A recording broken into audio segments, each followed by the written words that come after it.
Israeli বাহিনী টানা 4 মাস ধরে গাজা উপত্যকায় যে বর্বরতা চালাচ্ছে তা ইতিহাসের জঘন্যতম মানবাধিকার লঙ্ঘনের তালিকায় স্থান পাওয়ার যোগ্য। সব শিক্ষা প্রতিষ্ঠান, মসজিদ, হাসপাতাল, এমনকি আশ্রয় কেন্দ্র ধ্বংস করে দেওয়া হয়েছে। অবরোধে ক্ষুধায় মারা যাচ্ছে শিশু, আহতরা পাচ্ছে না কোনো ঔষধ। তার মাঝেই 13 জুন হঠাৎ করে ইরানে বিমান হামলার চালায় ইসরায়েল, যেখানে মূল টার্গেট ছিল তেহরানের পারমাণবিক স্থাপনা। বিশ্লেষকদের প্রশ্ন, এই হামলার আসল উদ্দেশ্য কি? সত্যি ইরানের পরমাণু সক্ষমতা ঠেকানো, নাকি গাজায় চলমান গণহত্যা থেকে বিশ্ববাসীর দৃষ্টি সরিয়ে নেওয়া?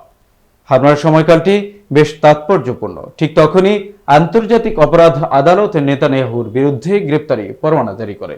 ফ্রান্স, কানাডা, যুক্তরাজ্যের নেতারা হুঁশিয়ারি দেন, গাজায় অবরোধ ও সামরিক আগ্রাসন চললে তারা কঠোর পদক্ষেপ নেবেন। এই চাপ থেকে নজর ঘুরিয়ে দিতে ইরানের সঙ্গে 12 দিনের যুদ্ধ শুরু করে ইসরায়েল, যা 24 জুন যুদ্ধবিরতিতে গিয়ে শেষ হয়। কিন্তু ততক্ষণে গাজার ক্ষত আরো গভীর।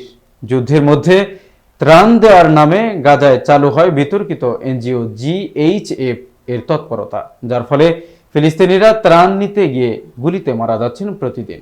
এই কৌশল নিয়েও জাতিসংঘ উদ্বেগ প্রকাশ করেছে। স্পষ্ট করে বলা হয়েছে, এই বিতরণ মানবিক নয়, বরং সামরিক কৌশলের অংশ। এরই মাঝেই ফ্রান্স ও স্পেন ফিলিস্তিনকে রাষ্ট্র হিসেবে স্বীকৃতি দেওয়ার ঘোষণা দিয়েছে। তারা বলছে, মানবিক সংকটের পেছনে রাজনৈতিক বাস্তবতা এড়ালে স্থায়ী শান্তি সম্ভব নয়। ইসরায়েলে এমন তৎপরতা এবং নেতানিয়াহুর কর্মকাণ্ড এখন আর গোপন নয়। আন্তর্জাতিক পর্যায়ে নেতানিয়াহুর সরকার ক্রমেই কোণঠাসা। এই প্রেক্ষাপটে ইরানের হামলা ছিল মূলত একটি রাজনৈতিক চাল, যাতে গাজা থেকে চোখ সরানো যায়। কিন্তু যুদ্ধ শেষ হতেই সেনাপ্রধানের ঘোষণায় স্পষ্ট, এখন আমাদের মনোযোগ গাজা। এর অর্থ পরবর্তী ধাপ হতে যাচ্ছে উপত্যকার পূর্ণ নিয়ন্ত্রণ।